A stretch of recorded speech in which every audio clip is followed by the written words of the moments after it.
5 seconds to go.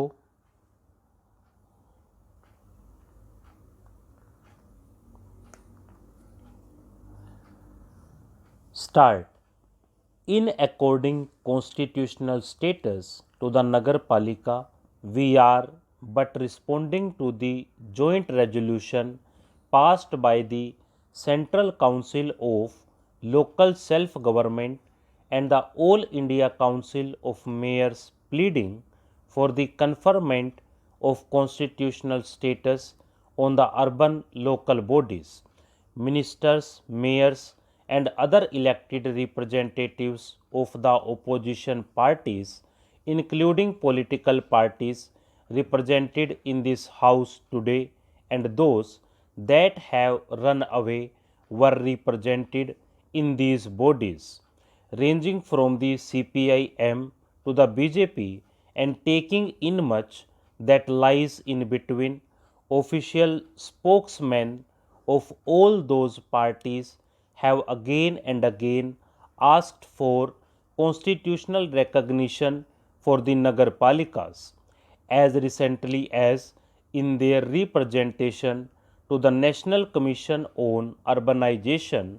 The Calcutta Corporation, headed by a CPIM mayor, argued that a country wedded to grassroots level democracy must bless its local institution with a constitutional status. They went on to say that this bold initiative would become much more meaningful if the roles, functions, responsibilities, and obligations of various levels of government are constitutionally defined. And I cannot resist quoting also their categorically conclusion that urban problems cannot be solved without giving local governments their rightful place in the country's constitutional framework itself. What has happened to change their minds? Let me phrase the question in a different way.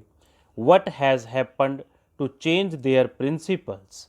Is it that they are getting too used to the company of those with diametrically opposed ideologies and those with no principle or ideology at all? We have heard the argument that there is no need for a constitutional amendment to bring democracy to the grassroots and endow power to the people.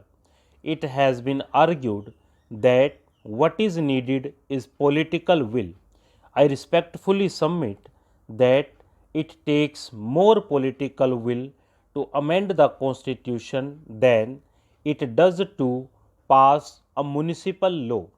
I would also respectfully submit that our constitutional amendment creates the necessary political will where that will does not exist.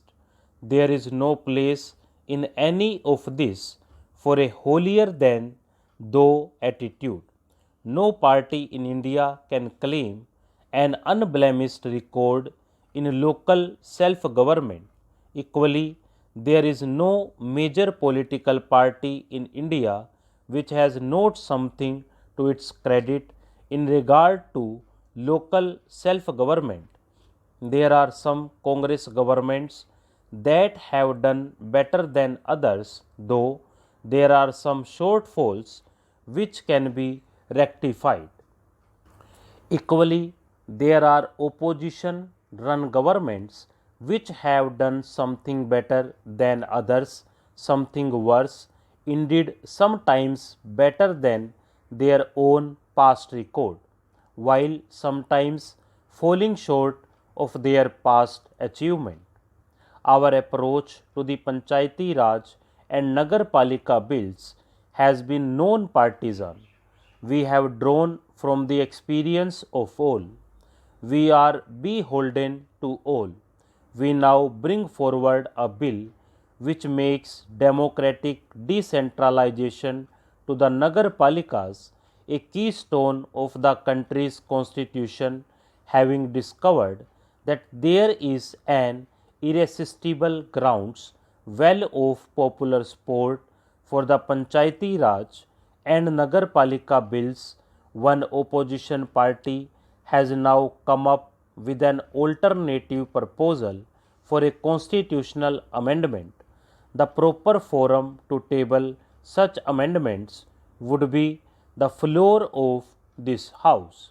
But since the party mainly responsible for these alternative proposals has failed its democratic responsibilities, their proposals cannot even be considered. Let us see what happens in the other house where, in glaring contrast to their behavior, here they cling like fixer to their seats. Then there are the purists of the opposition who say that in no circumstances will they have any truck with constitutional provisions for local self government. Their purity is, however, called into question when one discovers that as recently as at the February this year, a joint meeting of the Central Council for Local Government and the All India Council of Mayors, the delegation of the Telugu Desam government of Andhra Pradesh, the left front government in Kerala, and the left front government of West Bengal were all party to a resolution which demanded a constitutional amendment in relation to the Nagarpalikas. There are yet other constituents of the National Front who demanded at the 11th joint meeting a uniform statute for all Nagarpalikas in the country. How can there be a uniform statute without a constitutional amendment? And even assuming for a moment that this is achieved by some legal debate, the essential differences between a constitutional amendment and a municipal statute remains. The consequences of a constitutional amendment cannot be retraced.